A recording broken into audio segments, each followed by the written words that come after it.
my two saws that I have. One is a Dan Arm 1-36 Mark II, made in the USA. I think it has a 14-inch bar on it with these tiny little teeth on the chain. And then I have a Husqvarna 240 X Torque, which is my favorite saw that I have. Has a 16-inch bar on it right now with an Oregon bar and chain. That thing works really good. As far as I know, it was a low-hour machine when I got it off a buddy of mine. He had picked up, I don't know, a dozen saws from a widow when her husband passed away, and these are two of the ones that he got. He had so many of them, he let me pick a couple. I think we traded actually a Sears Suburban engine or something like that for two saws. So these are my two saws. Obviously the Husqvarna is my main one. The Dan Arm actually rips, for being such a tiny little saw with whatever size chain that is, that thing absolutely rips through wood. And as you can see right now, I have Tow Mater out because I'm going to use him to do some wood hauling.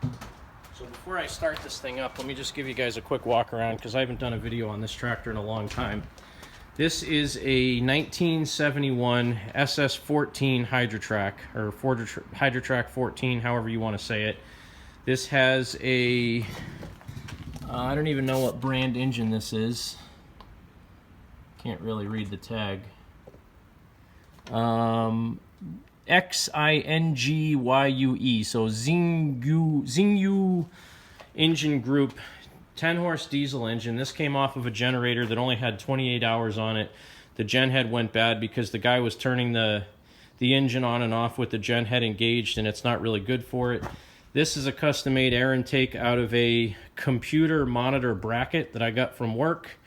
It's rectangle tube, and I obviously have the original diesel air filter welded onto this thing, so this works out great. I can use a standard diesel air filter.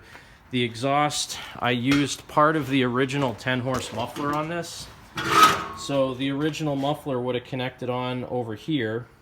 The muffler goes sideways on the motor like this, so I cut it off, welded a 1-inch elbow onto it, just a regular black pipe elbow. Welded some exhaust pipe onto that. I think this is 1 3/8. It's the right size for whatever stack I have here to fit right down inside of it. So I think it's 1 3/8 or 1.5 inch pipe. I'm not sure. This is a IH1 Stanley muffler, and decompression lever is right here. And this is my fuel tank. I believe it's actually a radiator coolant overflow tank that I bought off of eBay. I think it's a Dorman brand. They're like $8 or $9. They work great. You got to drill a hole in the top for the return line coming from the injector pump, and then it already has a 1/4 inch hose coming out the bottom, so that goes right into the main injectors on the motor. And that's pretty much it.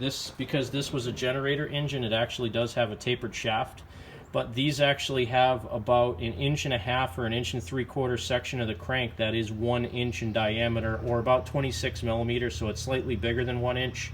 So I bought a 1-inch pulley and hogged it out with a hand file, and then down through the two holes where these grub screws are, I actually ran a prick punch down there, center punched both of those, and I drilled into the crank about 3/8 of an inch or 1/4 of an inch on both of those, and I used some really long set screws that you can buy from Tractor Supply and actually drive them right down into the crank. So this does not have a key on it.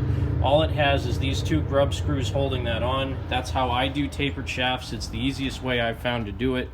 So let me go ahead and put this over on the side. And this is an electric start motor with a charging system. I just haven't hooked it up yet. It's on my to-do list this year, but this is the first time in probably a year this motor has been started, so bear with me. It's probably going to be pretty loud. I have the hydro disengaged, decompression lever on, throttle about halfway up, and I expect it to take a couple of pulls because it's been sitting so long.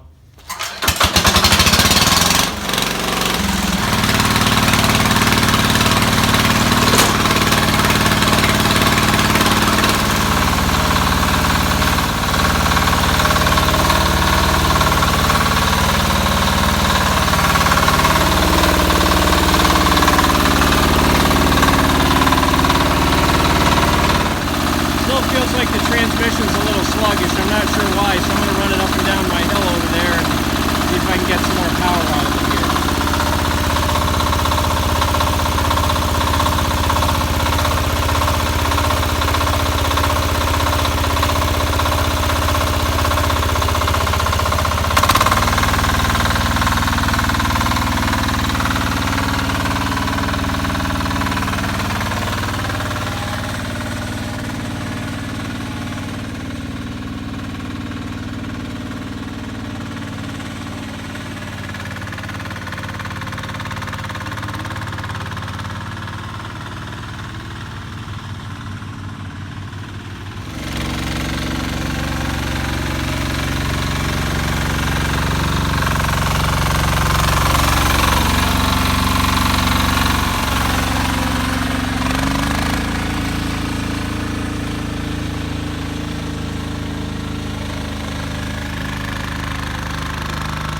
Alright, Cranky Motorsports out here in the back acreage on my property.